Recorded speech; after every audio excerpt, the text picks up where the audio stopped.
Good morning. I can see we have a fair good number of participants, and it's my pleasure to welcome you to this webinar.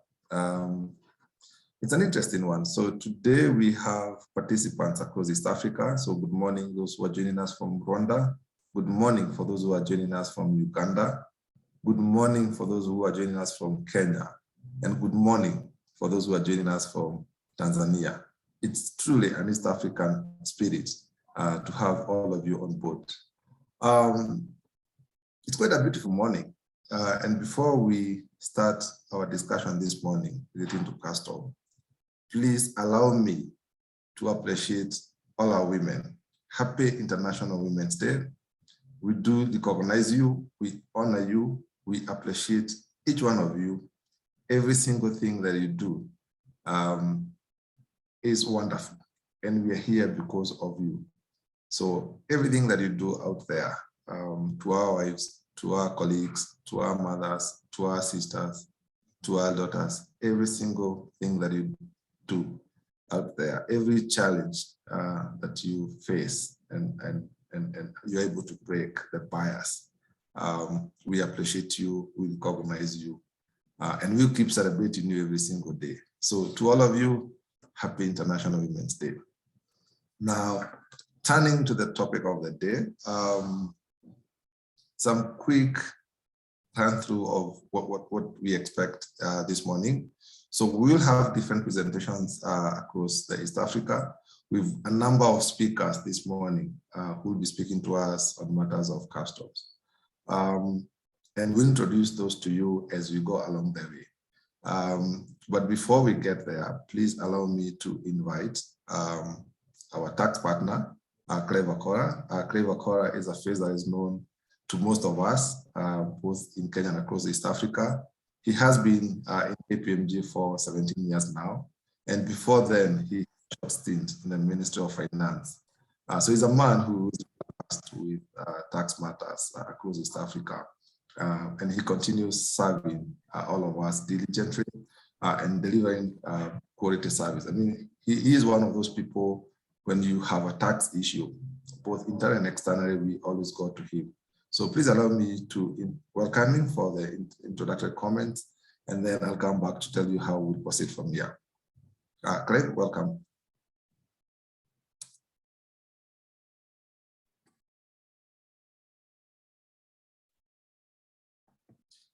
Thank you, Steve, for that introduction, and for our esteemed participants from across East Africa. Once again, just to echo Steve's words, you're most welcome. We are delighted to have you in this conversation on customs, which is a second in our series of customs conversations that we'll be having. And we do hope that we will continue this particular series, and we do welcome all of you to be participating in our series, because one of the things that we have noticed is that while we do trainings in all the other tax fields, customs is the one area that the trainings are not as many, and it's one of those very complex areas. And one of the issues that we're trying to do is to demystify customs, and just to ensure that all of us have got knowledge in customs that will enable us to make the proper business decisions, especially in this period when we have got challenges with the supply chains, when we've got challenges with trading across borders, and when we've got revenue authorities across the region trying to increase tax collections. And one of the areas that they have put a focus on is the area of customs. Unfortunately, it's one of those areas that various taxpayers leave to clearing agents because of the complexity involved. But what we have noticed is that many clearing agents will deal with the logistical aspects of customs, leaving out a number of areas around tax optimization. Issues like how do you plan your imports? How do you plan your inputs if you're in manufacturing? Are there tax optimization opportunities that you can take advantage of? For instance, Is there an advantage to importing your goods as finished products rather than possibly importing inputs and assembling the inputs in country? Issues like how do you optimize operating in the region with the East Africa community? Are there advantages of operating in one area and trading in the other areas? What are the advantages or what are the disadvantages and what are the issues that you need to think about even as we look forward to the full implementation of the Africa Continental Free Trade Area, and what are the implications from a business perspective? What is the competition going to look like? If you're trading, say, in Tanzania, and you've got suppliers of similar products to yours operating in Egypt, operating in West Africa, what will happen when we start trading as one block across East Africa? Those are the kind of issues that we want to start having a conversation around. And hopefully, as we continue with this series, we'll have an opportunity to engage with you, to confer on the challenges that you face, on the opportunities that we see going into the future, and how you can take advantage of those particular opportunities. What we do aim to achieve is that as we start today, we're aiming to demystify customs as a start and set a pace for the next conversations, which will become increasingly complex. So it's good that you are joining this particular session because as we start, we are laying the foundation for the future.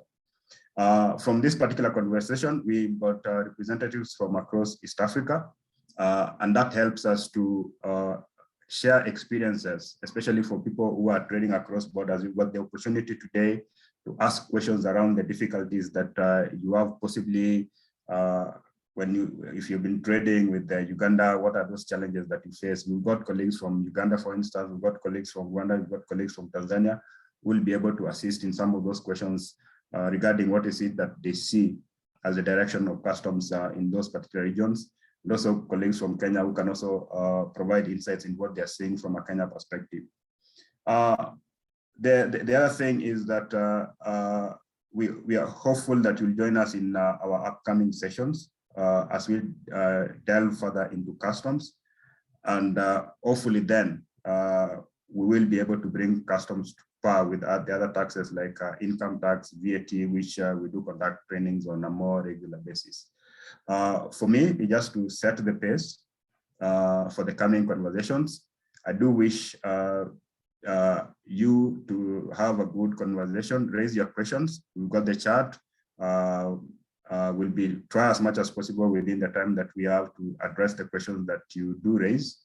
But I'm looking forward to the conversation today. We do have able presenters who will demystify this particular topic, and we're really looking forward to a very good conversation on this International Women's Day. Even as I close, let me wish our ladies a very good International Women's Day. We do continue to celebrate you even as we demystify customs. So thank you, Steve, for welcoming me. And I do hand it over to you to continue with the rest of the program. All the best and most welcome, everyone. Great. Thank you very much, Clive, for those wonderful introduction comments. And as we embark on the discussion this morning, Clive has said that we can use the chat box. I invite you to be present through the discussion. So put that phone away, put it on silent. If you have any question, please use the chat and the Q&A section. I will be able to see that. And there's some of us who are operating in the background, we will be able to respond to that.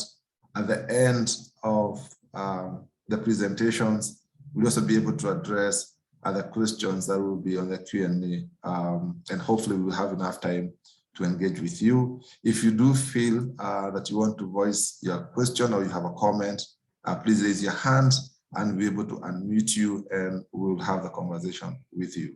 So for me this morning is to invite you to be present, participate in the discussion. We'll try and demystify these customs. And as Clive has indicated, we'll have a number of sessions that we'll be running through. The aim is to work with you on this journey of tax compliance, ensure that you have enough information that can help you make decisions relating to tax matters. So as we shift gears now to our first presentation, it is my joy and honor to present in the spirit of the day, our first speaker, Jacinita. Jacinita will take us through the first session. We celebrate you, Jacinita. Happy International Women's Day. Jacinita has been in this space for the last 15 years. She started off from the Kenya Revenue Authority and was involved in policy formulation. She has been involved in arbitration. She has been involved in the actual work from a custom perspective. And she joined us today as a manager in KPMG, and she'll take us through our first session. Jacinita.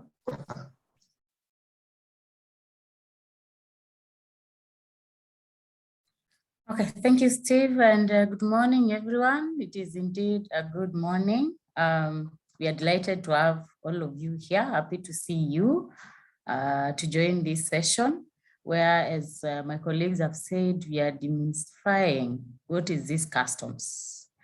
Across many countries, and especially in East Africa, most taxpayers only know about complying with the domestic laws. But when it comes to customs laws or international business laws, they lack knowledge, or maybe to say there is less known out there on how to deal with customs issues. And for us as KPMG, we are trying our level best, and we'll ensure that you have all the knowledge you need to know about customs issues.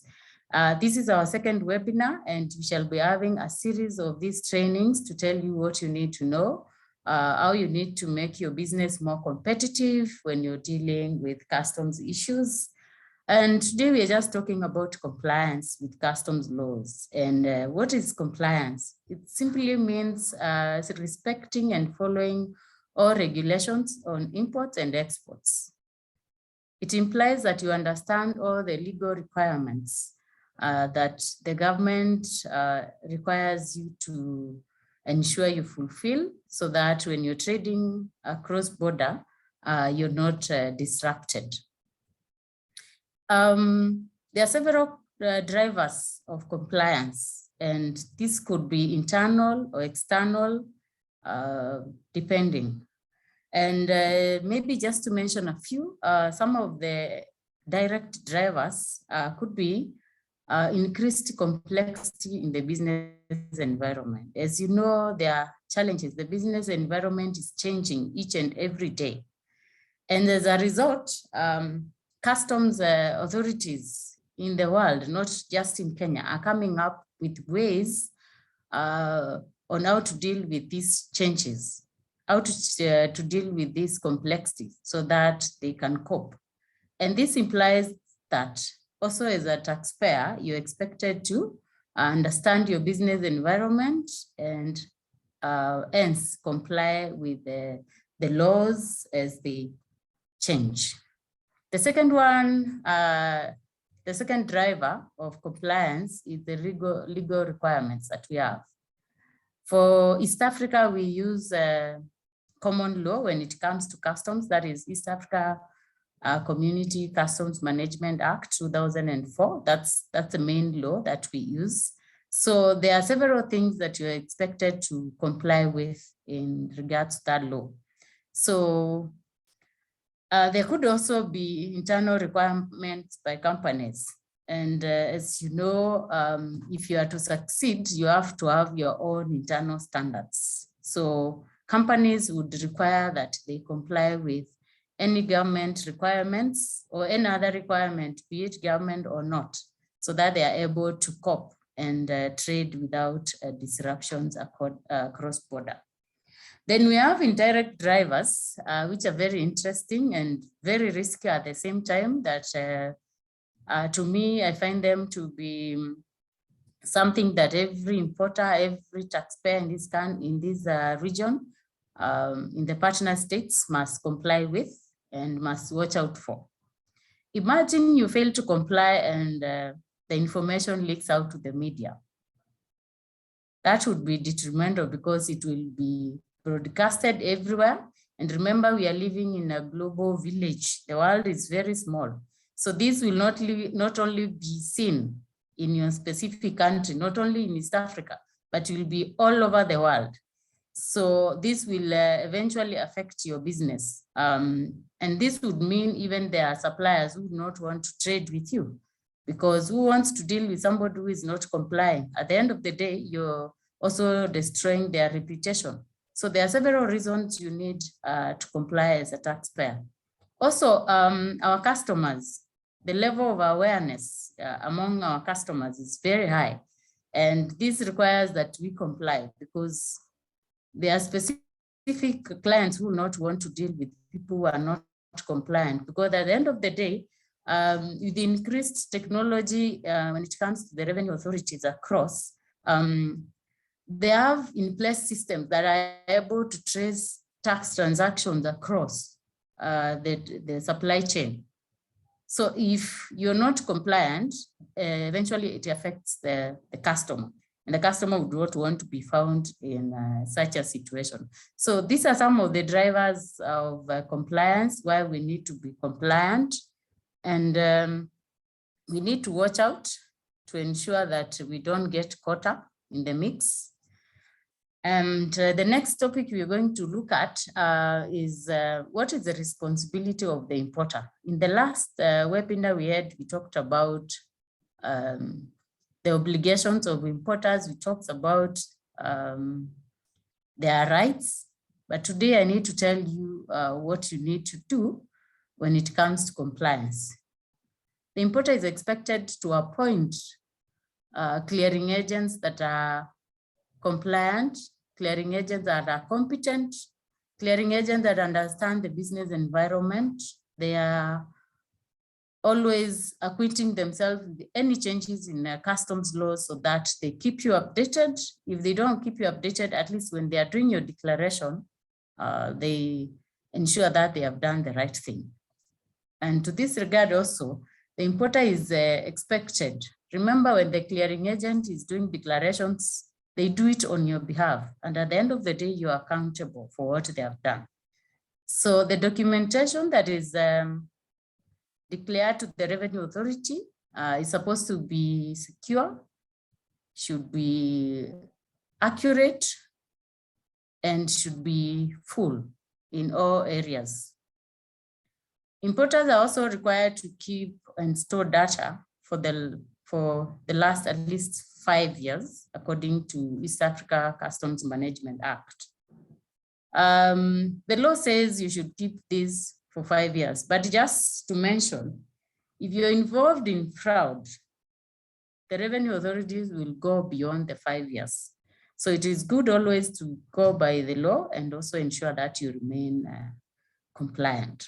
As I said, the importers, the agents usually declare on your behalf, and you're accountable for what they do, whatever they declare to the revenue authority.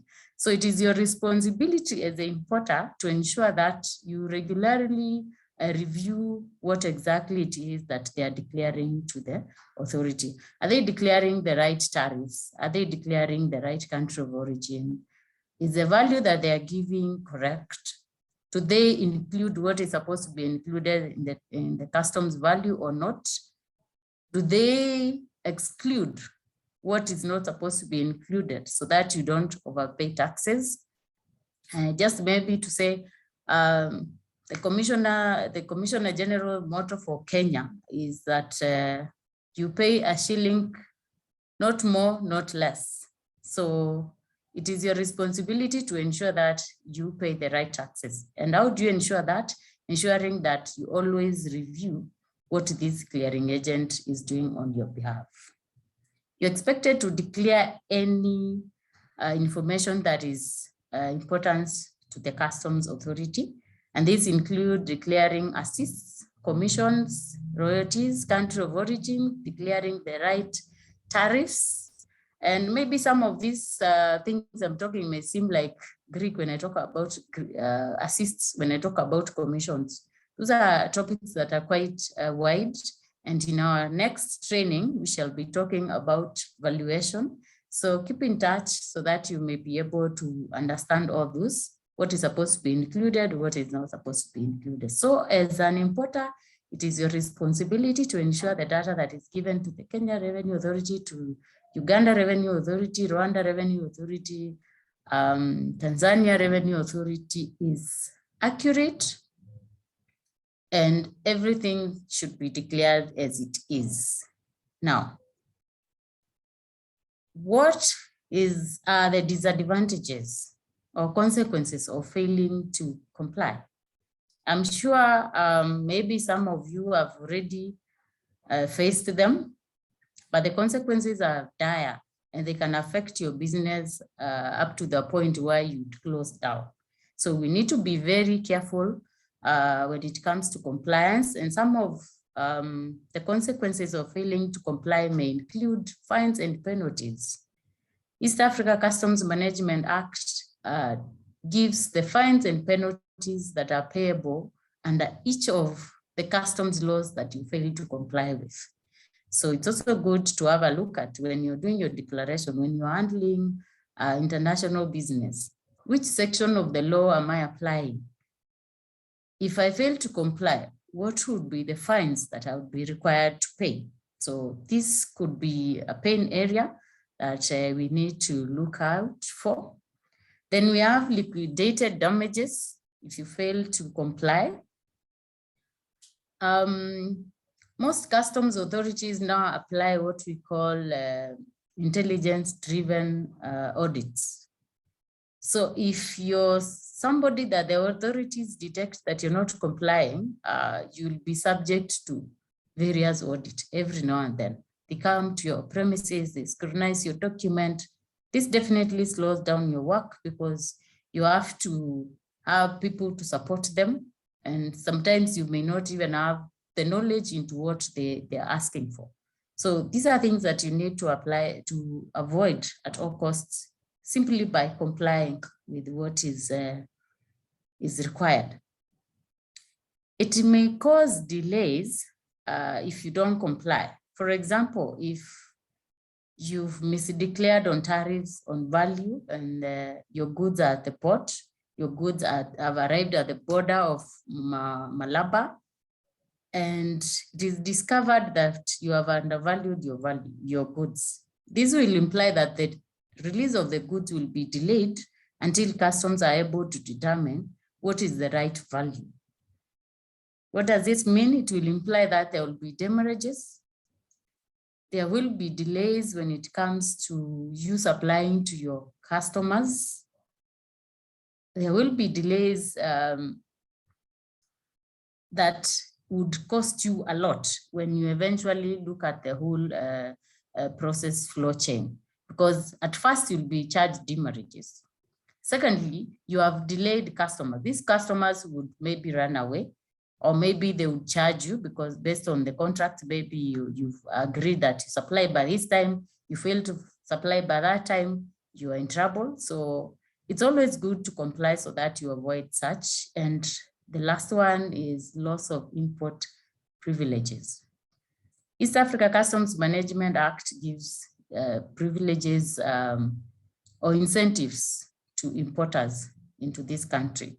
Some of them could include importation through remission, where you import goods at reduced costs and then you manufacture goods.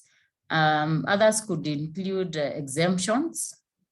And mostly from my experience now is exemptions are only being issued to people who are compliant. The authorities cannot be issuing exemptions to people who are non-compliant.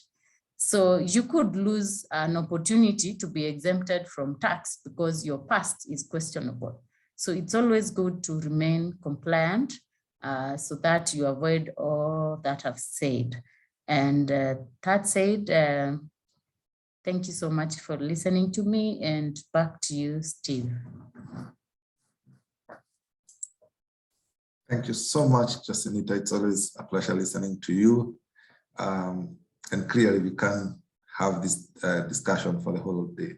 But thank you so much. To our participants, please keep the questions coming through. Any comments that you have, please keep posting on our chat and our Q&A. We are now moving to our second presentation, and again, in keeping with the theme of the day on compliance. This sort of a discussion that I've been having here with my colleagues, and it takes us back to trade as we know it. East Africa used to trade with a number of people across the world. And if you go back to history, we speak about the Portuguese and how they'll come through the Indian Ocean, they'll bring goodies, they'll bring Indian garments, and then they'll go back with commodities like ivory and so on and so on. And if you do recall our history very well, across in Zanzibar, they will carry the slaves in exchange of the goodies they would come with.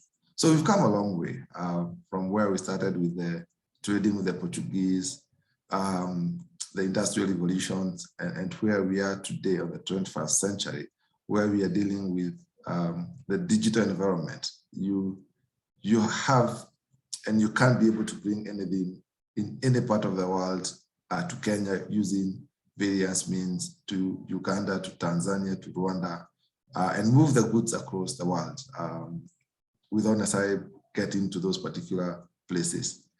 So when you think about it, it's completely different from what we read. It's completely different from how trade was done back in the day to where we are today. And that's why it's very important for us then to consider what is the implication of customs in the 21st century. So, ladies and gentlemen, please allow me to invite Nina Mutie. Nina is a senior advisor with KPMG East Africa. She has and continues to serve various clients on matters of custom.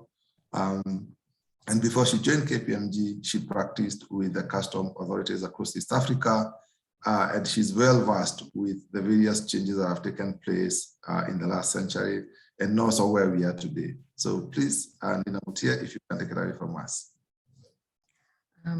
Thank you very much, Stephen. Good morning, participants. And let's take a poll question before I start my presentation. The poll question is, which of the following bodies can an importer escalate customs dispute to? The first one is TAT and COURT, TAT, COURT, ADR, TAT, COURT, EAC Council, WCO, and ADR, or none of the above. Kindly, let's vote. Voting will close in the next 50 seconds.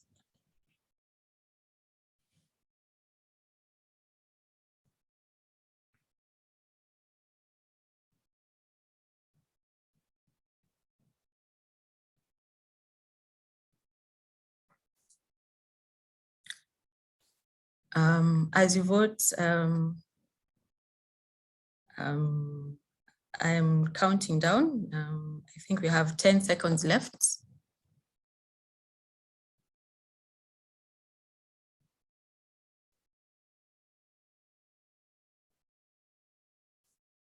So here are the results.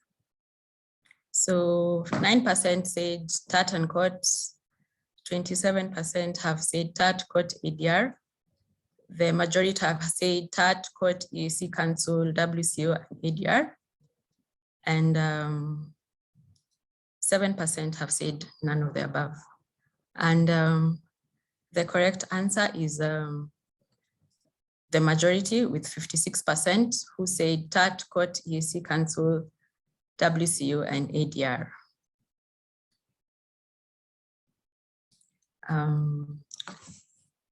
So the role of customs is to control the movement of goods and passengers, thereby securing the state's interest and safeguarding revenue collection. The new strategic direction, with the increase in a rapid technological change of the introduction of the internet, has seen e-commerce increasing the supply chain with the introduction of goods being bought online through Alibaba and Amazon. This has led to the continued expansion of the marketplace and has necessitated the effective security and control of international supply chains on one hand, and on the other hand, there is a demand for greater facilitation of legitimate trade. And thus, in 2008, WCO devised a new strategic direction, which has building blocks that will guide on how customs administration will use their resources to effectively control the movement of passengers, goods, and goods across the borders. So the first building block is a globally networked customs. This is a standardized way of which customs authority are able to exchange information. So, and since the onset of the sharing of data, there has been a decrease in the number of misdeclaration of value, tariff, or origin, as the business people know that the information sharing mechanism can expose smugglers and fraudsters of international trade. With that said, we cannot talk about global collaboration without including collaboration from the WTO and the WCO. So the World Trade Organization is the only global organization dealing with rules of trade between nations. There are a number of principles that guide how members will effectively trade with each other. The first principle is the non-discrimination principle, which has two components, the most favored rule and the national treatment. In the most favored rule, the clause requires countries to provide any concession, privileges or immunities for one trade agreement to mirror the same privilege to all the members of the WTO. So if, for example, Tanzania lowers import duty rate for the importation of spaghetti from Italy to Tanzania, the same rate of import duty should be applied to the importation of spaghetti from Turkey to Tanzania. The national treatment principle states that imported goods should be treated the same with domestically produced goods after the imported goods have entered the market.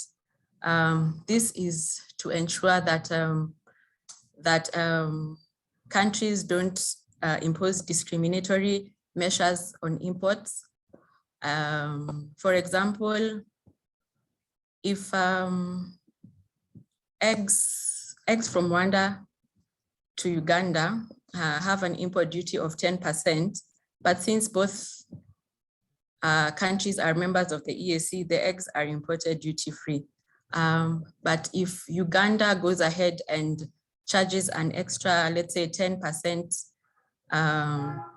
VAT on only eggs imported from Rwanda, it will go against the WTO principle. There's also the principle of reciprocity, where it states that if a nation favors or penalizes another, the receiving party should also reciprocate. This is evident last year when Kenya had banned chicken eggs from Uganda. Uganda was to retaliate by restricting some of Kenya's raw importations or exportations to Uganda for agricultural products, but this decision was rescinded when Kenya lifted the barrier.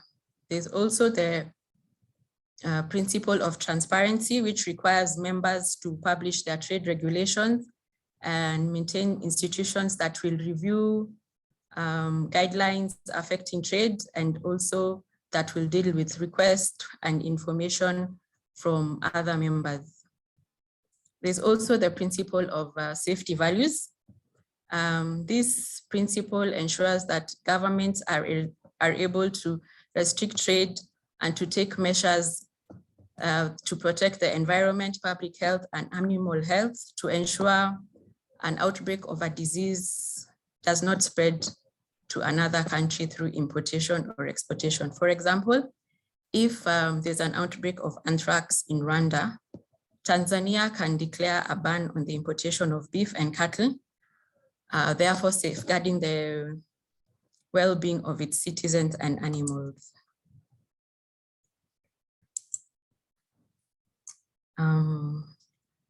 The next global collaboration is through the WCO, which is an international body whose mission is to enhance the effectiveness and efficiency of customs administrations. It has a number of instruments that govern it. The first one is the Convention on the HS Description and Coding System. The HS is a standardized method of classifying all traded products internationally. It is used by customs authorities around the world to identify products when assessing duties and taxes, and also for gathering trade statistics. We also have the International Convention on the Simplification and Harmonization of Customs Procedures, also known as the Revised Kyoto Convention. This comprise of key governing principles that encourage trade facilitation, mostly through the maximized use of information technology in customs clearance. This has seen most customs administration move from the manual system where files were being taken to the officer, and has moved to a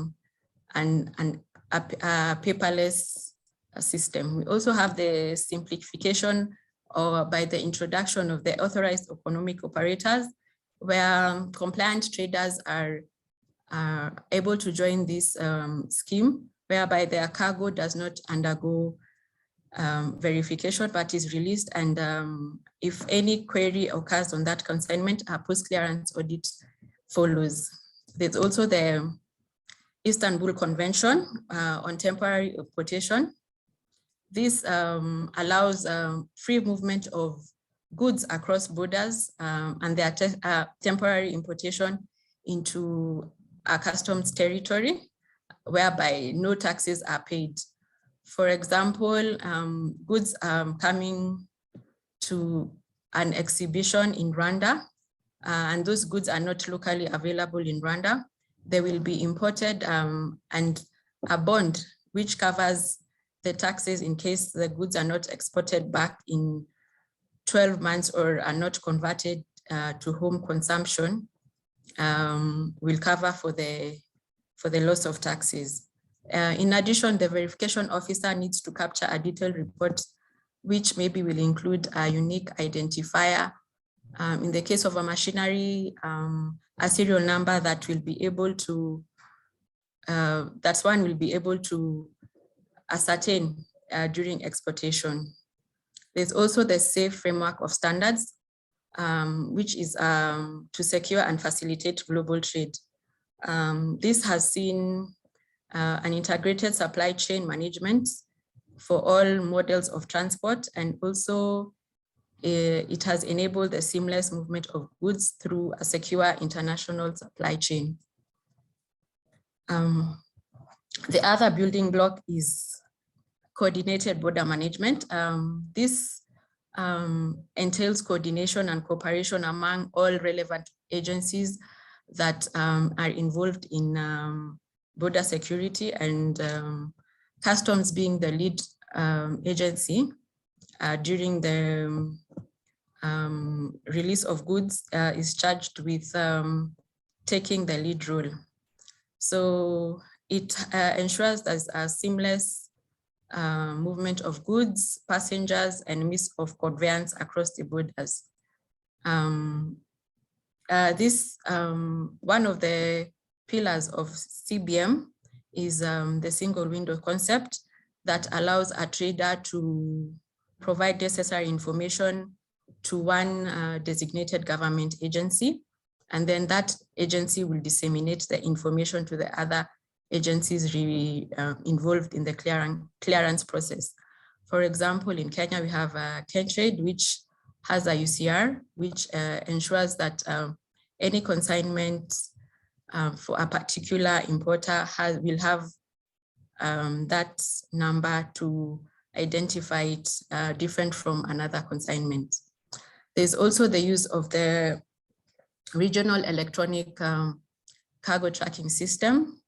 For example, in the East African region, we have goods destined, which come from Mombasa and are destined to either Uganda, Rwanda, or Burundi.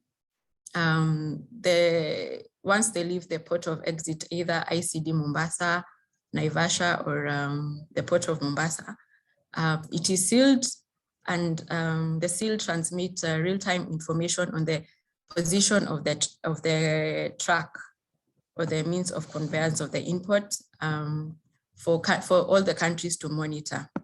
So once the truck moves over to Uganda, the Kenya team hands over the process of tracking the cargo to Uganda. But the Kenyan team can also view it in the system, but now it will be in the Ugandan region. And in case of an off-route alert, in case of an off-route detour or an alert that the seal has been broken, the Ugandan team will be able to dispatch its rapid response unit to see what has happened to the consignment.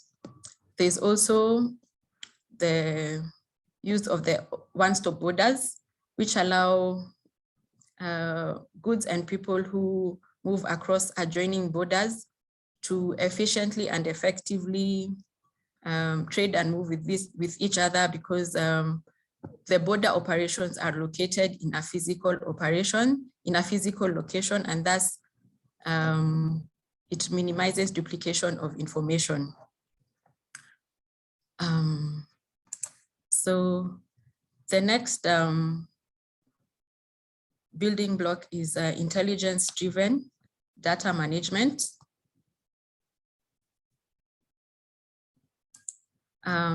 So with the increase in volume of international trade, it is not feasible to do 100% verification of the cargo. And thus modern customs administration have shifted to profiling and targeting of high-risk consignments that will be closely monitored before release.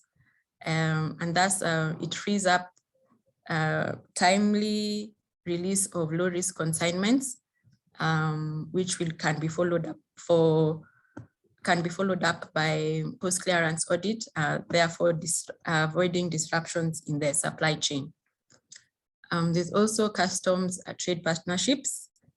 Under this block, the customs administration needs to understand the concerns of the business, and as well as the business needs to know the requirements of customs to deal with their consignments efficiently.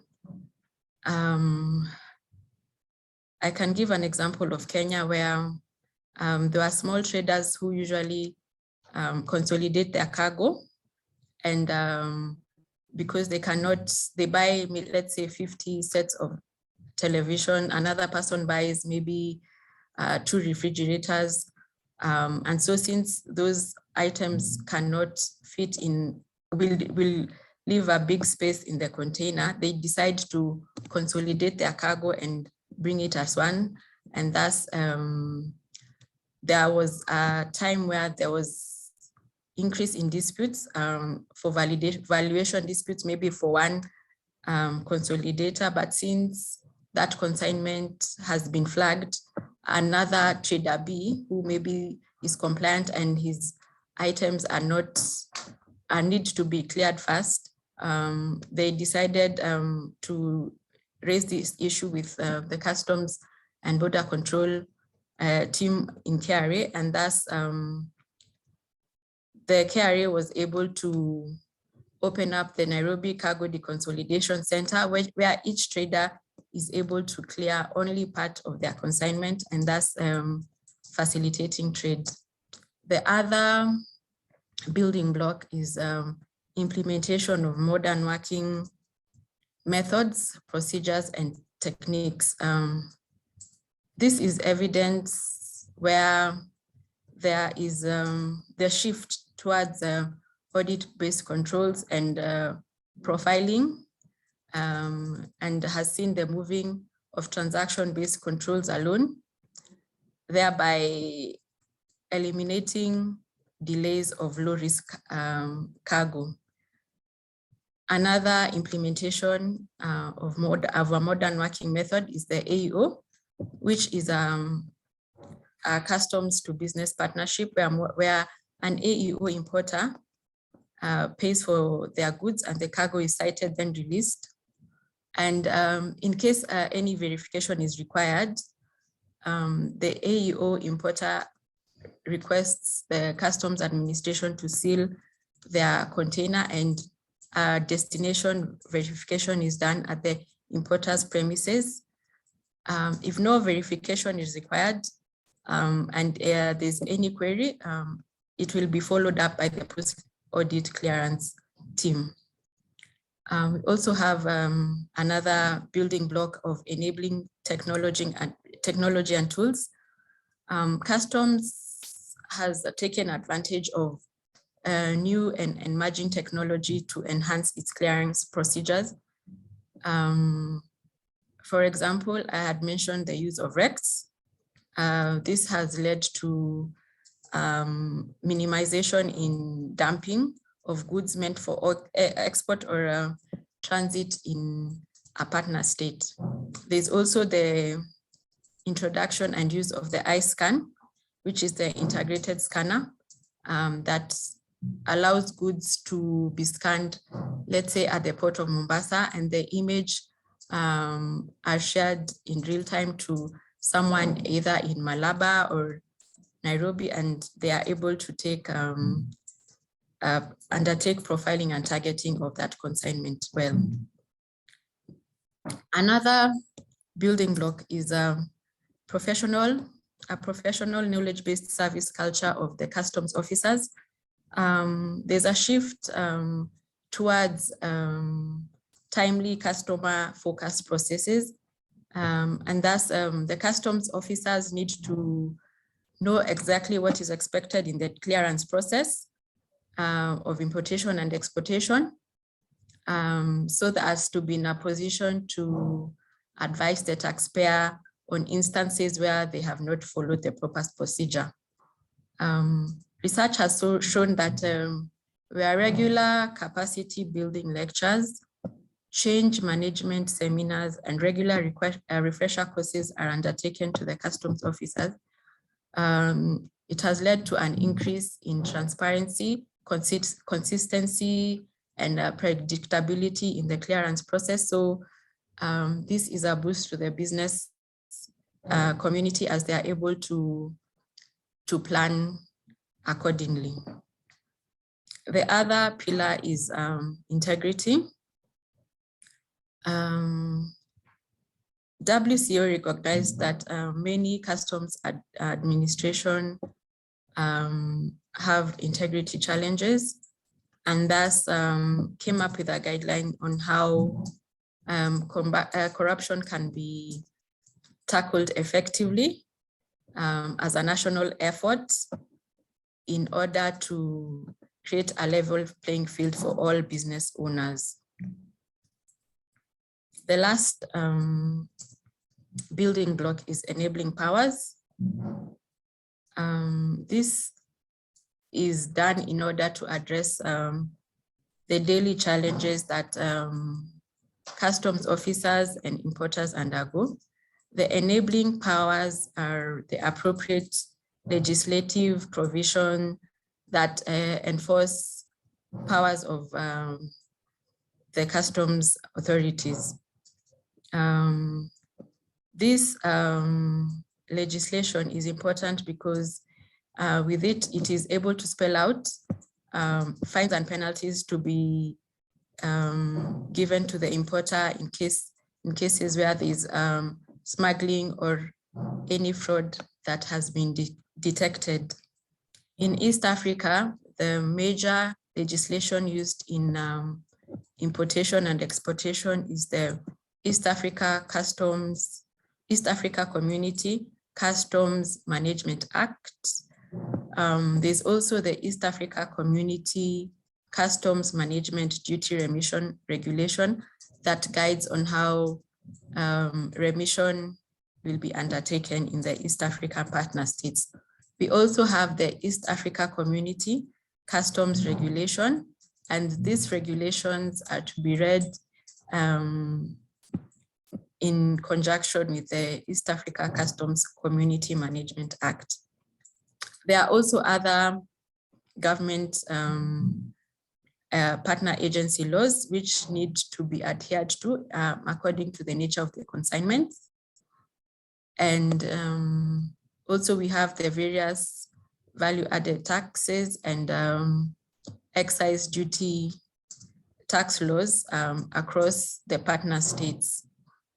With this in mind, I'd like to hand it back to Steve to introduce the next panelist. Thank you so much, Nina. I can see you're speaking from the heart, and that is the kind of experience that you've had in some of those issues. Quick takeaways from that conversation: there are clear building blocks around the issue of custom, and if these building blocks were to be applied, I will have less pain when it comes to clearance. So thank you so much, Nina, for that discussion. And please, to all of us, keep the questions coming. Use our Q&A section. It could be something related to what Nina has presented or what Josita has presented, or any other question that you may have this morning for us, and we'll be able to come back to you. Let's shift gears a bit and go to the land of Sebo. Itself to be the source of River Nile. And we have our very own Edgar Mukasa. Edgar is a senior manager in our Uganda office. He sits right at the heart of Kampala. He has been with us for the last 11 years, and he's been assisting our clients on various issues, but specifically, he is a man to go to when it comes to matters of customs in Uganda. So Edgar, feel free to start your presentation, and we'll be glad to listen to you.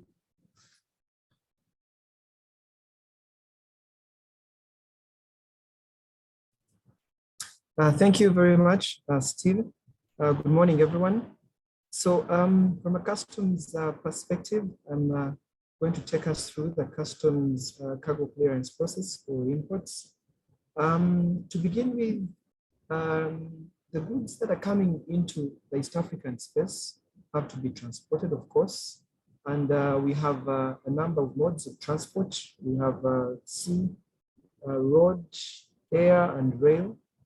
Now, of course, for a lot of the goods that come to East Africa, especially through the Mombasa port, those mostly come through sea. But then a lot of the cargo, especially that is going to the other partner states within East Africa, at some point you need to use the road or the rail. And from time to time, we also have goods that are coming into the East African states through air, although this is not the most preferred mode of transport because of the cost implications involved. So the second step then is the customs control. And at the customs control, that's the point where the goods that are entering are checked to ensure that these are being entered through the correct regimes. And the correct regimes, that involves checking the taxes that are applicable to the goods, and that those taxes are actually being, and also to confirm that those taxes or the taxes that are being declared are the correct ones. So then the next step is for the declaration and verification. And at this point, the goods go through, again, the customs officers try to validate the goods that have been declared, and also to check that the goods meet compliance with the regulations and the required standards. Then the goods are subsequently released. Now, for this point, or the part where the goods are released, there is a minimal physical verification, as Nina indicated, and this is particularly to facilitate the speed with which the goods are cleared. And the goods then would subsequently be validated, or any other aspects that the respective tax authorities need to validate, then those can be cleared through a post-clearance audit. So finally, or the final step of the process is the post-clearance audit. And the post-clearance audit then is the point at which the goods or the customs officers for the respective team come to check the goods. And that's looking at the declarations that were made for those various goods, and also to confirm that the declarations that were made were the correct declarations. So this then is the point that we all need to be aware of, and increasingly the revenue authorities across the partner states carry out this post-clearance audits to confirm that all the applicable taxes were declared and were declared correctly.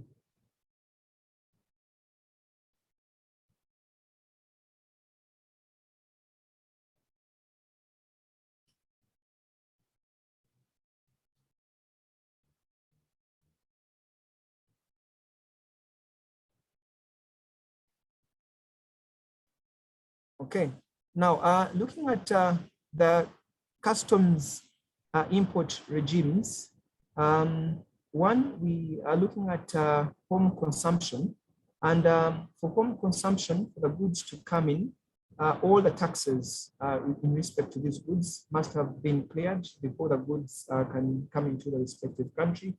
And then for tax exemptions, there are particular tax exemptions that are provided for under the 5th schedule of the East African Customs Management Act. And although, again, from time to time, you may have certain countries coming up with particular exemptions in line with certain regimes that may have been set up in the respective country. So you may find that certain goods, maybe say from Kenya or from Uganda, may be exempted from taxes because that respective country then has an advantage or feels like they have an advantage on that particular item.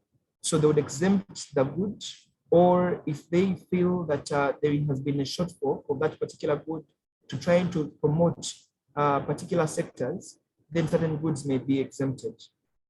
Now, for provisional declarations have to always have a corresponding bond. So the importer would have a bond that they would have signed with the respective tax authorities. And this is expected to be perfected or executed within 90 days. Now, for temporary imports, the same applies, that there has to be a bond. And the bond, look at the bond as collateral or security for imports that are coming in, where maybe say these imports are going to be re-exported, or temporary imports or provisional declarations.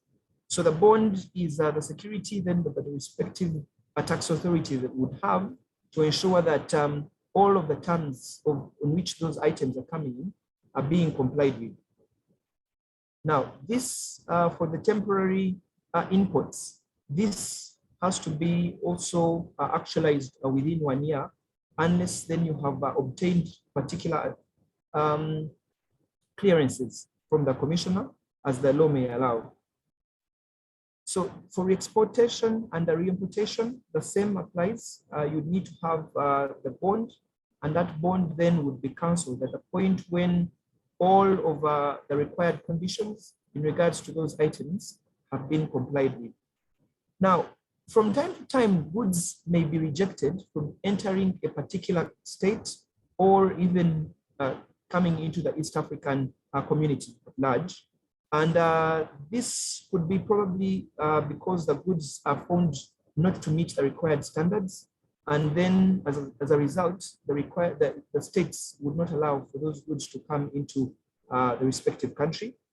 And also other circumstances where importation may occur is where, for instance, certain item of equipment, especially say for the manufacturing and the like, has to be re-imported after it had been exported for purposes of the repair and maintenance. Now, from a warehousing point of view, the tax authorities are aware, or it's common in business, that certain goods, the most common example that I would give is the cars. So you'd bring in those items, and then at a point when those items are brought in, then you may not be able to clear them at that point. So the goods then may be entered into a bonded warehouse where they will be maintained until the point when the importer is ready to have them cleared. So again, also for the goods that have been warehoused, the importer has to enter a bond with the respective authority, which bond should be equivalent to the taxes, the input duties that should be cleared for those particular goods. And most commonly, especially around East Africa, the goods can be warehoused for 6 months. However, that period may be extended upon obtaining concessions with the respective commissioner in the respective tax authorities. The export processing zones, that is the other aspect that I would say is common around East Africa. And also looking at the MUB, which is a manufacturing under bond.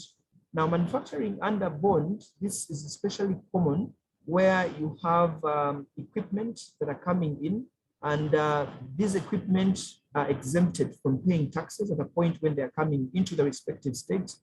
And that would be on the basis, on the expectation that all of the products for which that equipment is supposed to be manufacturing is supposed to be exported. So it's again another way of the respective countries trying to promote export of goods by exempting the taxes that would apply to those equipment that are required for those for the manufacturing of those goods. So even for the export processing zones, which is the EPZ, or the special economic zones, the goods need to be covered by a bond while in transit to the facility where the goods that are produced for export are going to be kept.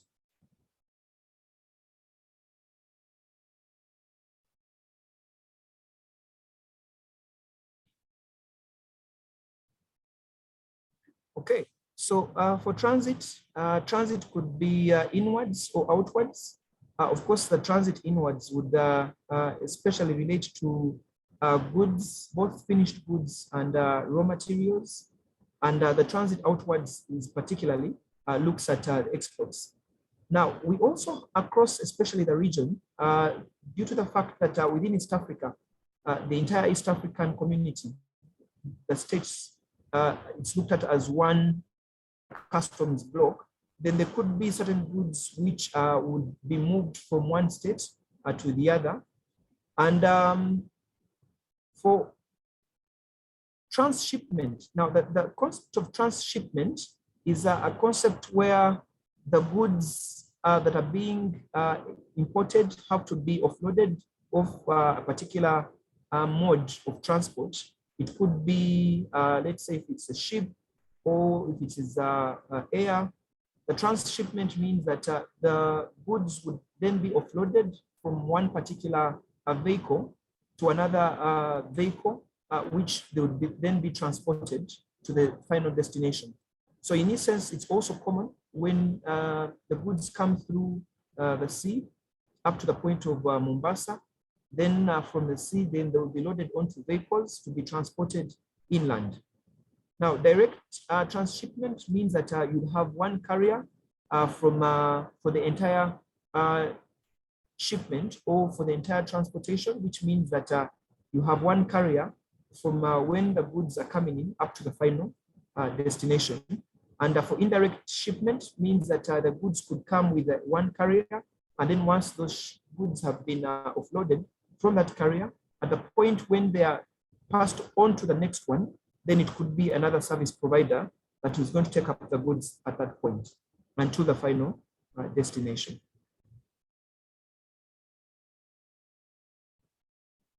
Now, what are the requirements for inputs? The first one is appointment of a customs clearing agent. And as Jocelynita indicated, there is ongoing across East Africa, the process where the respective authorities are trying to validate and review the level of which the respective clearing agents are actually capable of carrying out the respective clearances and following all the required procedures. So that is something which you as a taxpayer, they need to be aware of, that the clearing agent that you've appointed is one that is actually competitive and also one that is having a good reputation with their respective authorities, known for doing exactly what is required of them in line with the provisions of the law. Then there are import declaration forms that have to be filled in line with the goods that are being imported. A certificate of conformity or permit, depending on the goods and where the goods are originating. And of course, this certificate is to ensure that the goods actually are in line with expected standards. The commercial invoices and other value support documents, these are required at the customs point when taxes are being computed for purposes of valuation. The parking list is also going to be required for purposes of validating the items that have been included in either the container or vehicle that is carrying the goods coming onto the shore. Then there's also the declaration form, C36, that will have to be filled, and that's the form against which the customs officers will validate against the parking list for the goods. Also, it's expected that you make accurate and complete declarations and with very clear good descriptions, the value, the tariff, and the country of origin. And all these aspects have a connotation on the duties and taxes that would be paid when the goods are being cleared. Of course, the other aspect that follows is payment of the right taxes or execution of the right bond in force, and then compliance with customs procedures and the customs bond where applicable.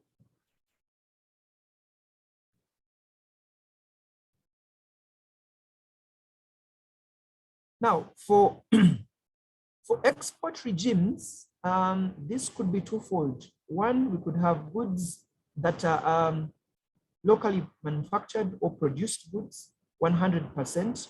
Although, of course, as I indicated, especially for the manufacture under bond, there could be other goods where there's a component of the materials that is being imported. Now, for re-exportation, this could happen either through ex-warehouse, means that the goods have been in the warehouse and the goods from the warehouse are then going to be exported, or from the export processing zone or the special export zone. And those goods then from those particular units then would be exported out of either the country or from one member state to the other.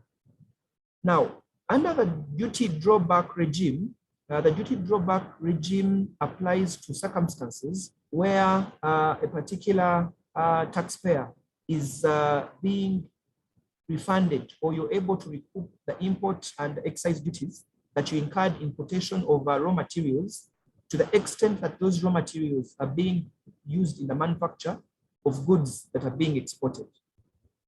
Now, as indicated for temporary exports, one of the reasons why goods or items could be temporarily exported could be for repairs or any other reasons as may be required by the particular taxpayers. And these transfers again happen from time to time amongst member states, where you could have one company that has a subsidiary in one of the member states, and then some of the equipment that was used in one of the member states is being transferred to the other member state.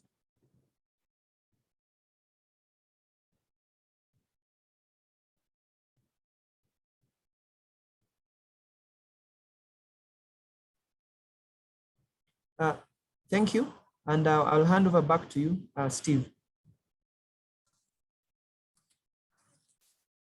Thank you very much, Edgar, for that discussion and comprehensive comments on matters to do with importation and exportation.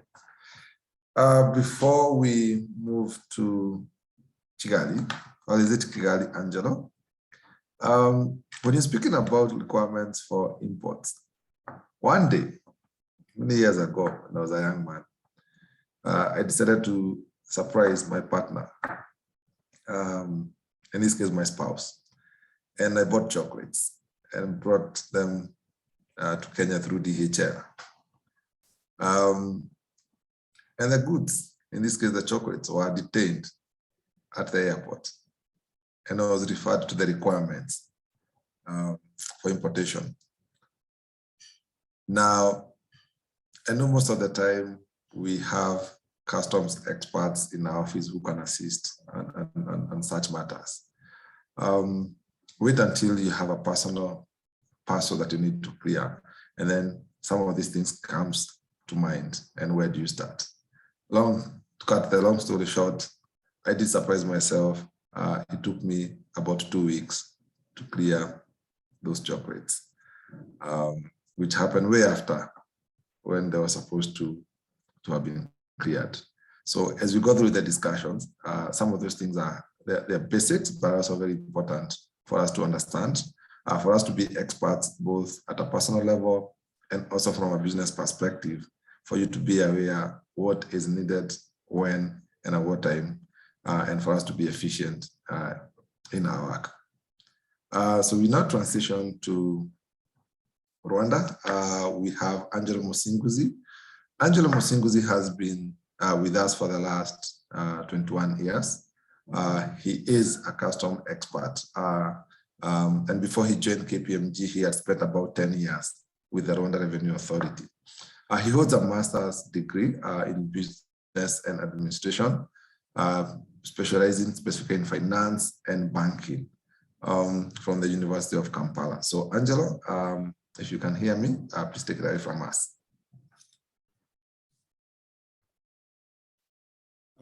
Thank you, Stephen. I hope you can hear me well. You can, Angelo, we can hear you well.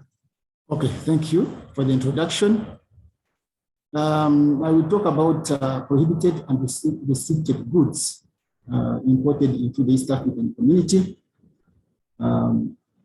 These are also contained in the second schedule of the East African Community Customs Management Act 2004.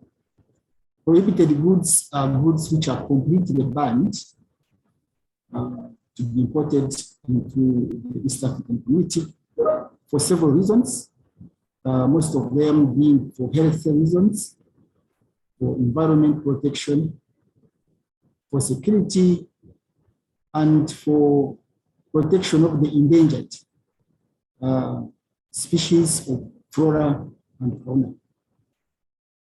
And of course, for some particular legislation. For example, in Rwanda, as Stephen mentioned, you were lucky you cleared those chocolates because if they were in polythene bags, then they should have been removed and you carry them in your hands.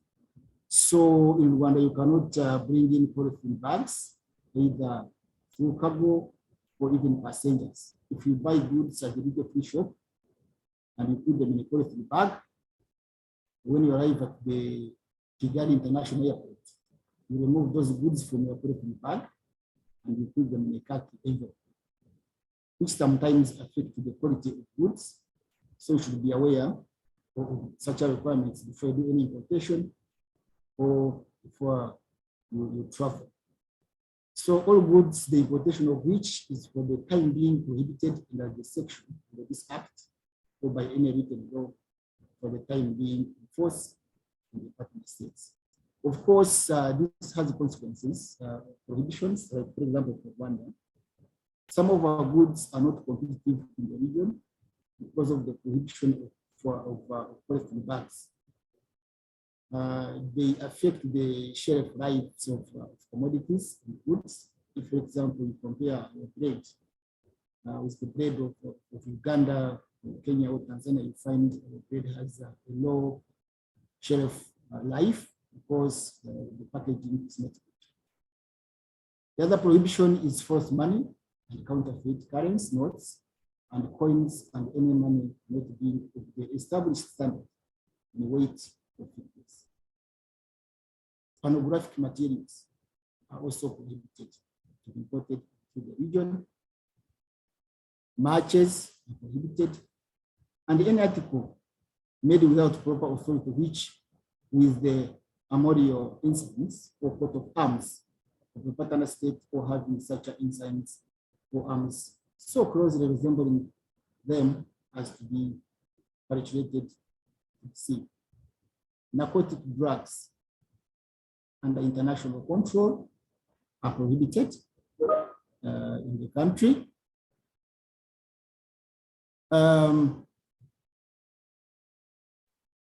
We have also restricted imports. These are goods you can import with clearance from customs and the respective government authorities.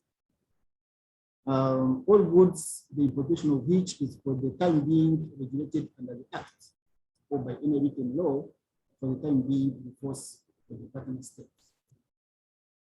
The postal franking machines are restricted. We have traps capable of killing or capturing any game or animals, unallowed precious metals and precious stones. Arms and ammunition can also be imported with authorization from the respective ministries. Also, we have goods like counterfeit goods they are prohibited. In the last 2 years, we saw one of destroy some cargo that were imported from Kenya because they were considered as counterfeit goods. These were the kiwi shoe polish. They did not meet the requirements of the shoe polish and they were destroyed. And the cost of destruction also comes to the importer. So it's very good to know that before you import any good into this country, you first consult and know whether it is permitted, restricted or not. Okay.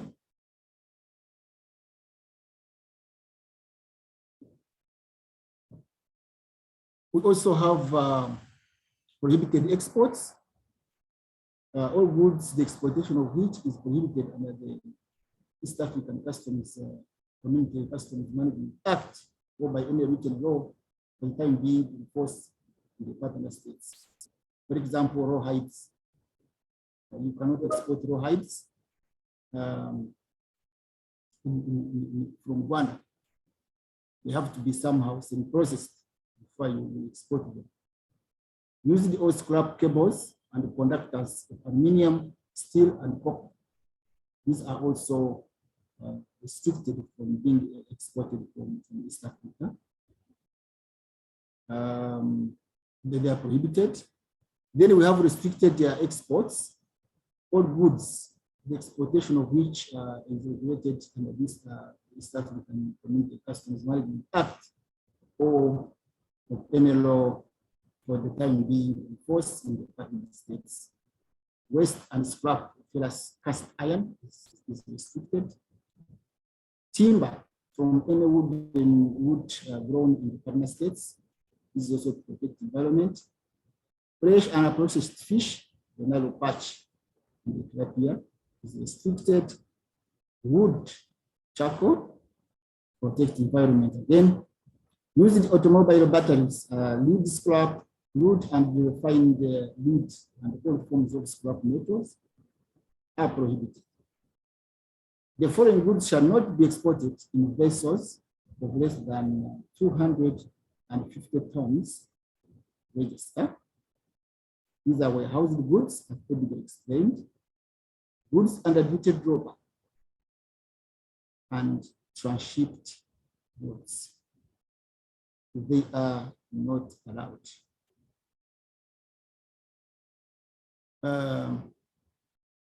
That's briefly about my presentation on prohibited goods, but the take home is that you fully consult when you are bringing goods, because you will incur losses and necessary losses and other costs for destruction of goods if you bring them in the country, in the partner state without consent. And this has been happening and it still happens. So you better consult before you bring in goods. Thank you. Back to you, Steve. Thank you, Angela, for that discussion on prohibited goods. Indeed, it's good to know what it is that you can and cannot import or export for custom purposes. Let's shift gears and head to Tanzania, where we have Sabato.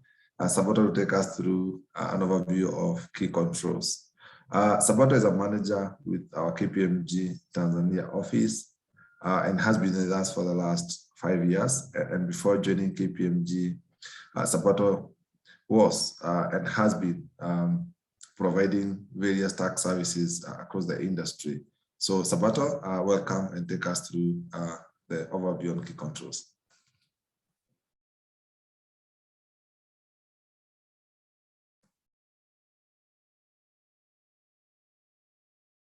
Thank you, Stephen. Good morning, everybody. Thank you for making time to attend this very insightful webinar. My part is actually the last part, and it's simply to take you through an overview of the key controls that your business need in place to avoid falling in dispute with the revenue authorities of our respective countries. Well, it starts with the integrity of your clearing agent. I think my colleague Joснita has mentioned the reputation of your clearing agent is one of the key indicators, the risk indicators in customs. If the credibility of your clearing agent is questionable, then that may be a red flag for potential compliance with customs laws. And probably just a matter of time before the revenue authority knocks on your door for post-clearance audit. Well, post-clearance audits simply means the cargo is released and audits of the custom declaration carried afterwards. So of course, during customs inspection, the consignments will be subjected to selectivity before a decision is made as to whether it should be directly released to undergo further verification process. The selectivity is based on various parameters, and an interesting fact is the reputation of your agent is one of those parameters. There are other parameters anyway.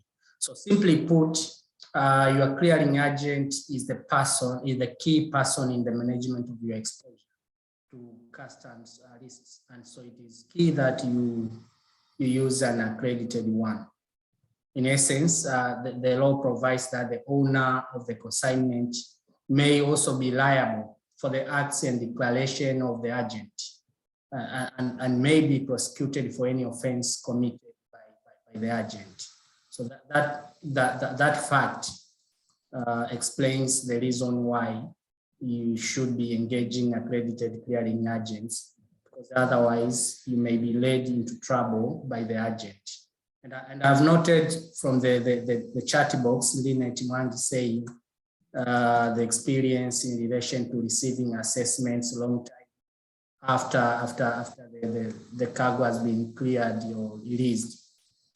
That is one of the common trouble that you may be facing, most of us, if we don't have accredited or rather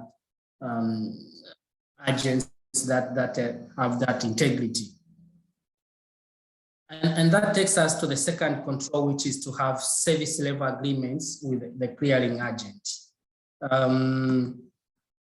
In the decision of the High Court, there is a case law in that. In the decision of the High Court of Kenya, miscellaneous application number 340 of 2012, a similar matter was brought in court, and it was ruled, among many other things, that as an accepted principle of commercial law that where an agent acts without or in excess of authority or in fundamental breach of a contract between him and the principal, then the agent should be personally liable for such acts. That was a ruling, but it was guided by the fact that there was a contract between the agent and the principal.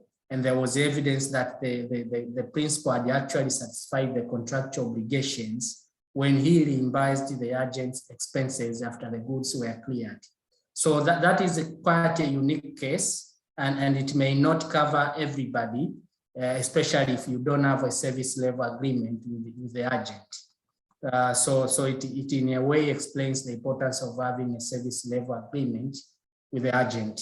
It's generally a basic practice that the agreement includes not only the description of the services that will be provided, but also the duties and responsibilities of each part, and some sort of remedies or penalties for breach of the law.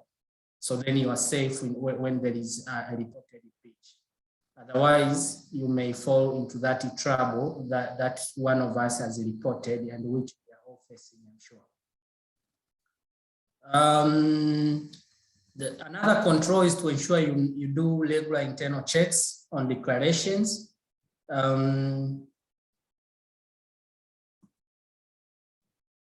Remember, declarations are normally done by the agent, but it's key to have a culture of reviewing such declarations to simply double check whether all imports and exports are accurately declared to customs. It is also important to ensure your customs classification is correct, because the classification is fundamental to customs compliance. It is the classification that determines how the duty is payable and how much actually. So I've also seen or noted from the chat box, Abiza saying, sharing the experience on how they do it. When you say they normally do the review and the approvals before the duty is actually paid. So that is a good practice, and Abiza, thanks for sharing that. And I think we can all learn on that and get that culture of doing regular internal checks on declarations. Again, as part of the controls, the customs tax-based check. Just like with any other statutory obligations, management need to be provided with some degree of assurance that the business is actually complying with customs laws. And if not, then at least an area opportunity to rectify any non-compliance.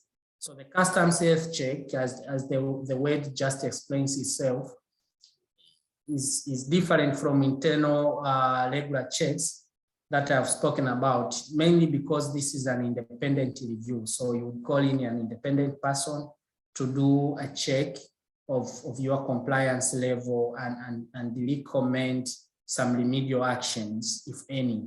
And normally the aim is to check and ensure compliance with the laws, be it customs laws or any other tax laws. Being independent review, then the main advantage is to capture inherent risks. Because if you are just doing it every year, you may be carrying forward a loss that a risk that you are not aware of, and it's only an independent person that comes in who can quickly spot it. Now,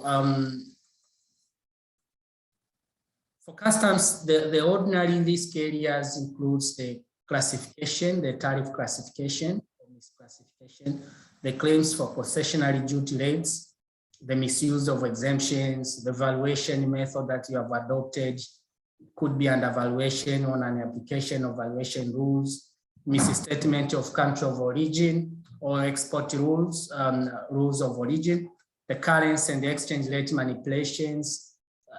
And for Tanzania, you see the revenue authority tends to reconcile purchases between your TANSIS and financial statements. So those are the risk areas where you would, a tax health check need to also focus. So then you clean your house before the revenue authorities knocks on your door. Another key control is to stay updated with changes. Your tax consultant can actually play an important role in ensuring you are updated in terms of the changes in customs and any potential tax matter. So if you become obsolete in terms of knowledge, or you stop knowing, that means you easily fall into a trap of non-compliance. Staying updated is key for you to be able to comply. And probably speak of documentation as another key control in place to ensure you don't fall in trap. My colleague Edgar has mentioned the documentation requirements. I don't want to repeat that, but simply say there is a 5 years requirement to maintain records, and those records, the law provides that the Commissioner for Customs can actually request for any documents to verify. We can question any person involved. They can also inspect premises and all places of operations. So the law empowers them to do that. And so it's key that you keep proper documentation. Maybe to just mention some few documentation as a recap of what Edgar said. When the post-clearance audit team come, they would normally seek to review financial statements, journals, ledgers, and trial balances, because that is where you post your purchases. We want to review contracts, shipping documents, correspondences, and price list, catalog, memoranda, etc. So you need to keep all those relevant documents to ensure the 5 years time limit is complied with, because otherwise you may end up with an assessment which is not substantiated. Lastly, to speak of a training as a matter of keeping yourself updated and having that working knowledge that you need to ensure you comply with customs laws. So trainings could be as an industry, you sit down and have a training, or as an individual company, you get a tailor-made training from your tax consultant. So undertaking trainings on customs matters will equip you and your management with a working knowledge, and that will then enable taking calculated risk. Back to you, Stephen, on the key controls. I think I'm done. Thank you, Sabato, for taking us through the key controls. I think from where I'm sitting, this is a very important slide because it's sort of a check. It's a checklist on what you need to be aware of. In my early days in the tax career, one of the cases that I dealt with involved rogue tax agents and specifically clearing agents. And I've seen those comments coming through on the chat and the Q&A section. And indeed, it is painful when you entrust someone to go and do clearing and they end up falsifying the documents and by extension, enriching themselves. I know Nina spoke about integrity from a custom perspective, the custom officials, but also extends to individuals who practice or who claim to practice, and they end up defrauding the taxpayers of money. So in that particular case, we would pass by when we are going to the client to discuss that particular issue, and it will be shown a more that has been constructed by those clearing agents. And you can imagine the pain of a taxpayer when you've been defrauded and someone has enriched themselves with that money. So it's quite painful. And therefore, in a series of these discussions, one of the things we are seeking to do is to create that awareness for you to be aware of what is expected of you. I do appreciate some of us here are custom experts. I do appreciate that some of us here have dealt with tax partners. But as we go on with this series of webinars on custom issues, is to create that level of awareness, to update you on any issues that has come to attention, to give you real examples on the issues that you need to deal with. And at the same time, create that level of understanding and a platform of sharing information. Our next session, and I do recognize that we have some time, is on Q&A. I do request, if you have not posted your question on the Q&A section, please go there, type your question, and we'll be able to answer that. So as you do that, let me invite Nina just to take us through the questions that have already been posted and our comments around that. Nina. Thank you, Steve.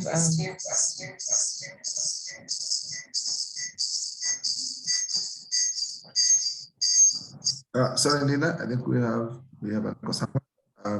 Please check and then let me know you're connected to go. Go ahead, Nina.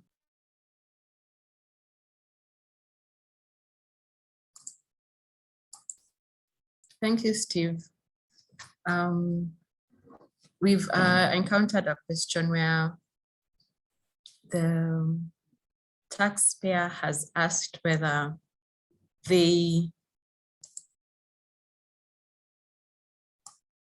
it's actually from Hotpoint. They were inquiring if they assemble televisions in Kenya and if any export duties are to be paid when exporting. So I replied saying that most of the exports in Kenya are duty-free, and it is only in the country of importation that the exporter should check whether the importer would be required to pay any taxes. There's also a question from Lynette, where she was asking, I can't seem to find her question, but let me go to the one first from Joseph Maniki, who inquired about manufacture under bond, whether one enjoys the duty-free import duties, one who enjoys the duty-free import duties, if the export sales have to be restricted to destinations outside East Africa.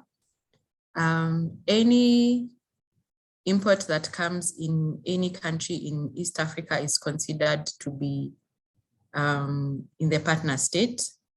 Thus, movement of goods from one partner state to another is deemed as a transfer. So for a manufacturer under bond to enjoy the exportation of the goods without the payment of duty in countries inside the EAC, the goods have to be imported to destinations outside the EAC so as to not to attract any taxes. I see we have a suggestion from Ezra Kavana, who has told us to beware that there is a regulation that has established customs controls and checks on the unloading and measuring of petroleum products imported by tankers, railway carriages, the East Africa Community oil pipeline in upstream, midstream, and downstream operations. And thus we need to be aware of the process of permits, any approval and licensing or authorization required going forward. Thank you, Nina. As we keep getting questions, we have another question from Masi Oronje. Did the KRA change regulations on partial imports on new plants and machinery that an approval letter has to be issued in advance? So Nina, let me request Jacinita to also give us a few comments on that. Thank you, Jacinita. Please, if you could comment on that. Okay, thank you for the question. The requirements for you to do a request for partial shipment has not changed because KRA needs to do a follow-up, do proper checks to ensure that whatever you've been approved to import partially is actually what comes in. Remember, most of these items that require you to seek partial shipment approval are duty exempt items. For example, you're importing a plant which cannot be brought in as assembled. So you import the different parts, they cannot fit into one container. They can only come in different containers, different shipments. So you're still required to seek approval from Kenya Revenue Authority. And I believe this is so even for the other East Africa countries. You need to apply to the commissioner for them to approve it. And then eventually they will ensure that they have done checks on what you're bringing in. And once the plant has been assembled, they will also do an audit to ensure that actually what you said you're bringing is what you have assembled. They go to an extent of checking even bolts and nuts that you said you're bringing for assembly of that plant. So the laws have not changed. You're still required to apply for the same. Back to you, Steve. Thank you, Jacinita. So we have another question from Martin Munene. Thank you, Martin. Can the importer do the declaration in the instant whereby they have been trained by the Revenue Authority? So case of an example, ICMS training offered by KESRA. Jacinita.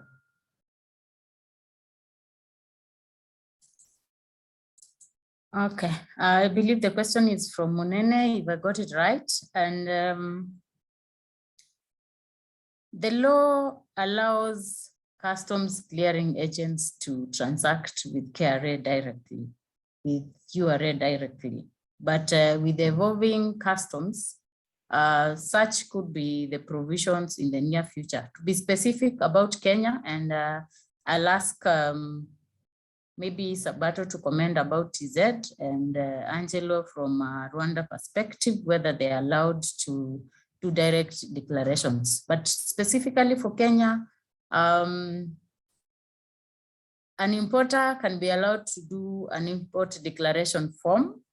And just to mention, through the current system that they're implementing, that is ICMS, the importers will have the capability to do the IDFs on themselves.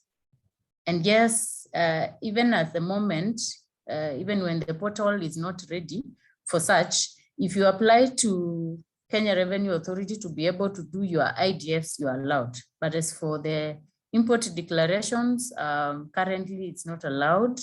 And basically this is because of the laws that are in place. Remember, as a taxpayer, you have a right to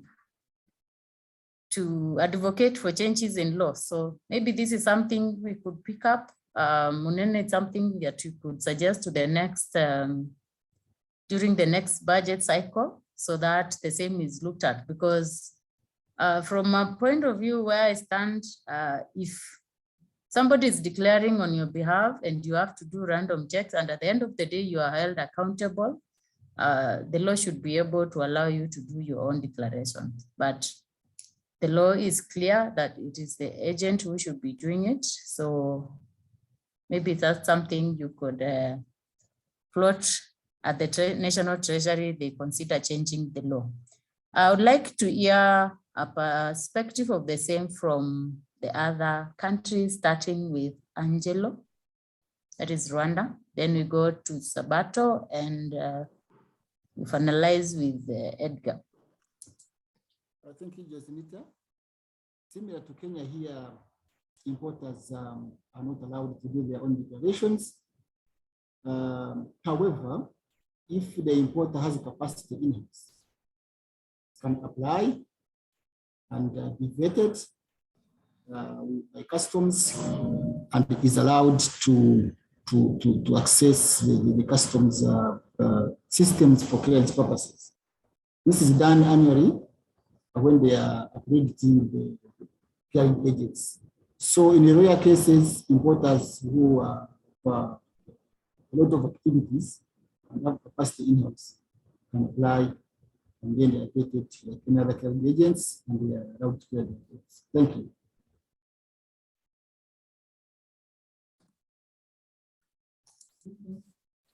Sabato, over to you. Yeah, so in Tanzania, the case is the same. The declaration is done online by the agent and using the tax act. So it's the agent and there is no room to declare directly.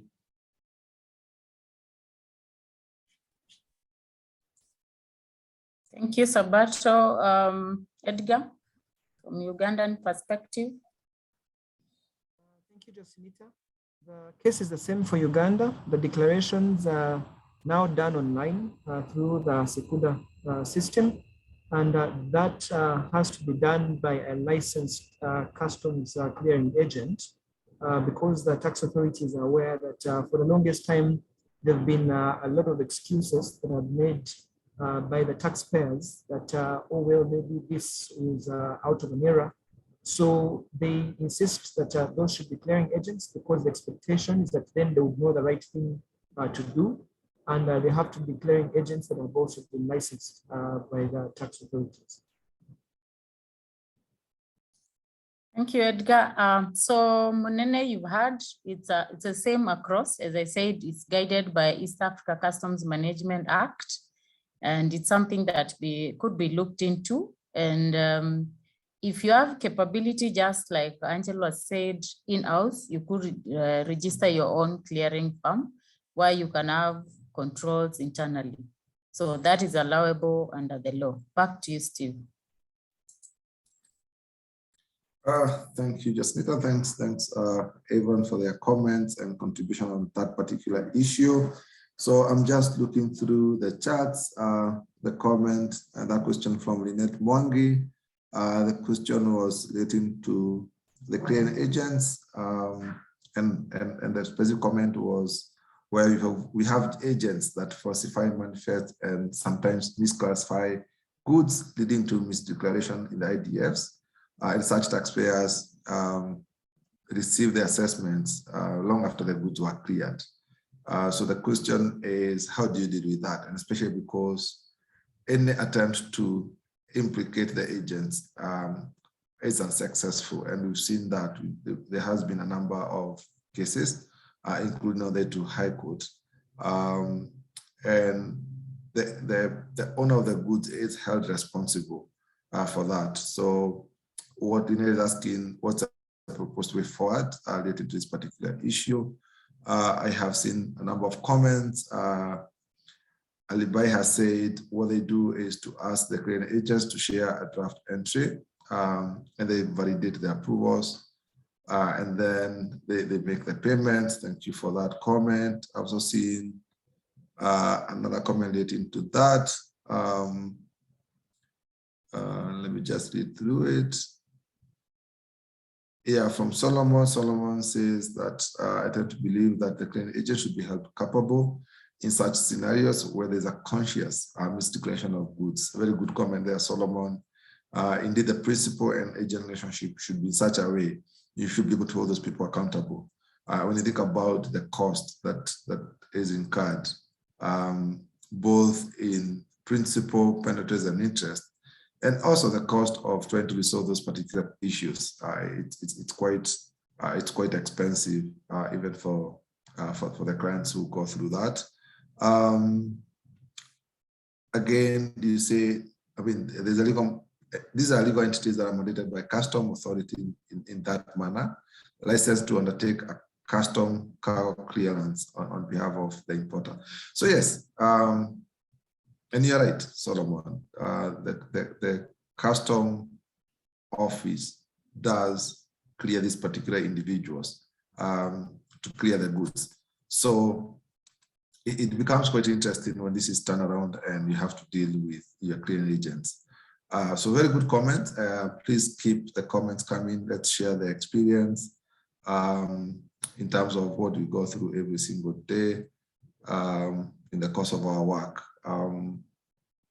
Additional comments, I've seen a comment, movement of, so this is from Tumaini, movement of goods within EAC block is deemed to be a transfer. What does this mean?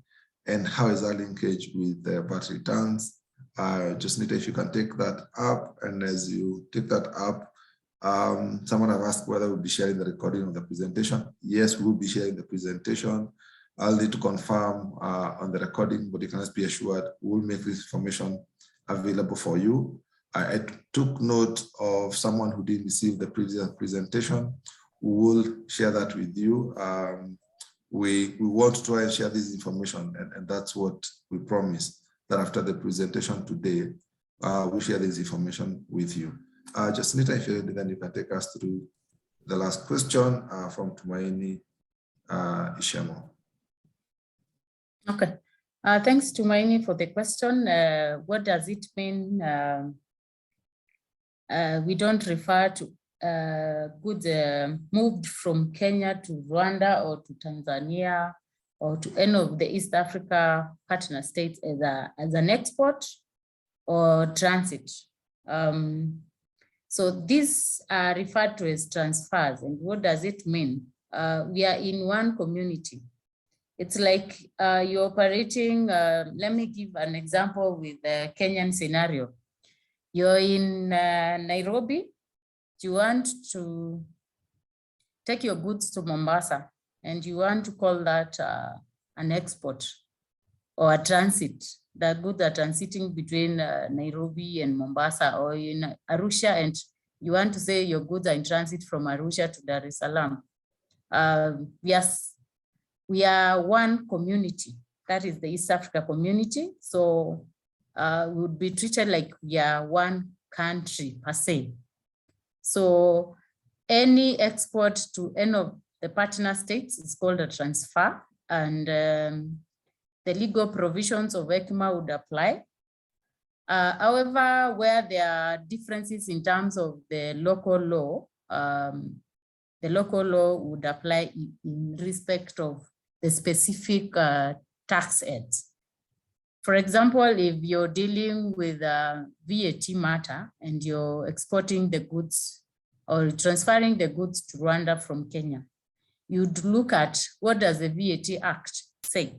Does it say that movement of goods from Kenya to Rwanda is an export, and for such you are allowed to claim your VAT?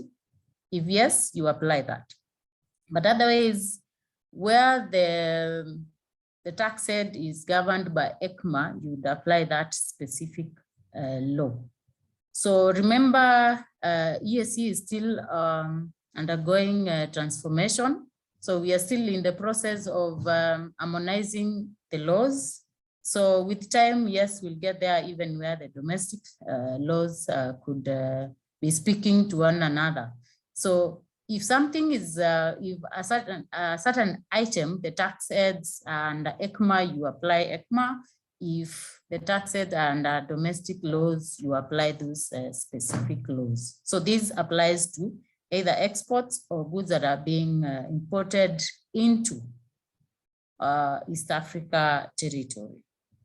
I hope that is sufficient. Back to you, Steve. Thank you, Jacinita, for our response. We've got 2 minutes and we'll take the last question. And this goes to Sabato.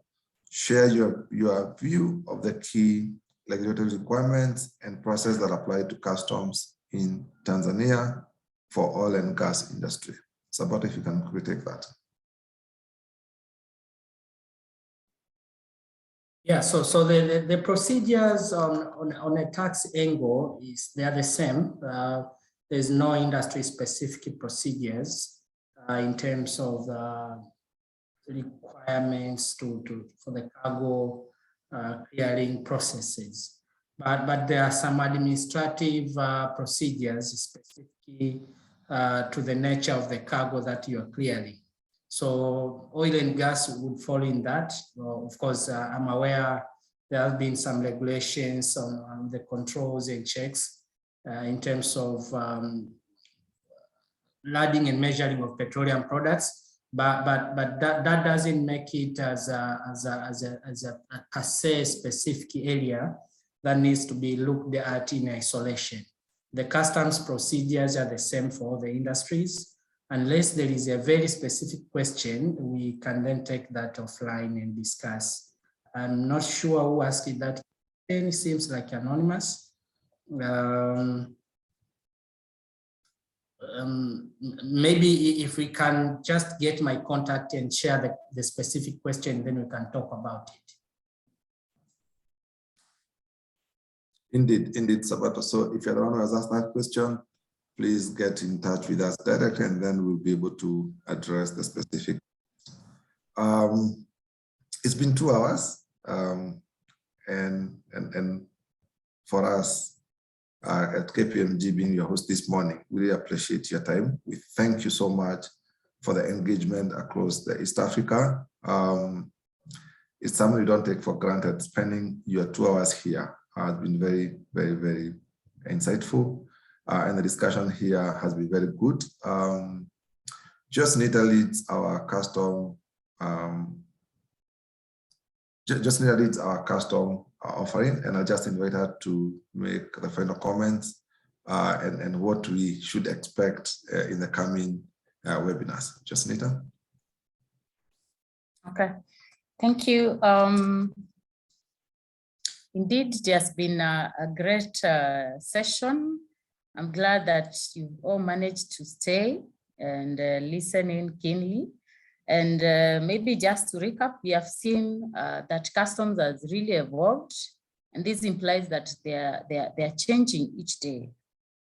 New laws coming into place, new requirements, new procedures when it comes to customs processes, and this implies that we need to remain compliant because we have seen the consequences of non-compliance are dire. They can even cost your business. You may end up closing, like we have seen some businesses closing down because of non-compliance.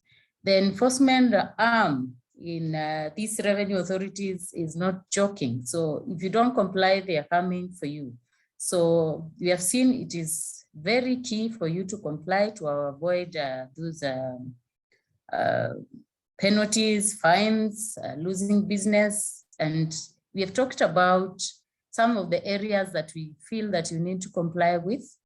And you need to know exactly what you're complying with. And that is why KPMG is here. We'll continue to do more trainings. We'll be doing more trainings on tariffs. As Sabato mentioned, some of the key pain areas when it comes to customs is valuation, tariff, post-clearance audit, how do you handle the same? And we shall be having upcoming series of webinars and physical classes.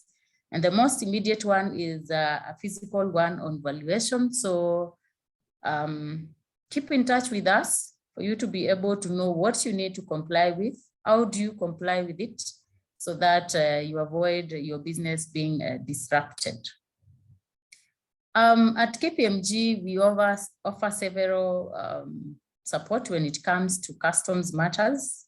As you've heard, we have experts across East Africa, and all these people will be available for you to support you with any challenges that you may have, be it you need an advice on how to apply a certain law, you need how to do an objection to the revenue authorities in regards matters to disputes that has occurred between you and the revenue authorities.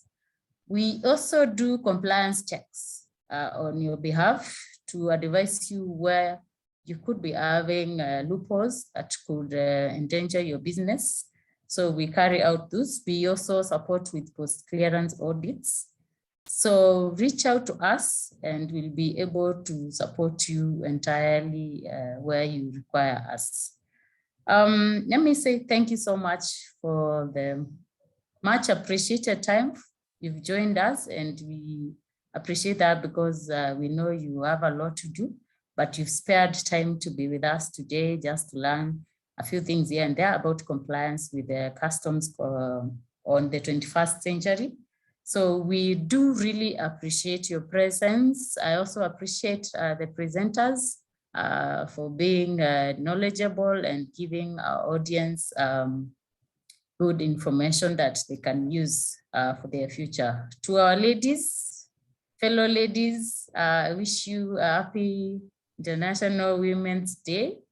And with that, I'll say thank you, and I'm hoping to see you again in the next training session. And I do wish you a pleasant day ahead. Thank you. Can leave at Thank your you own. all.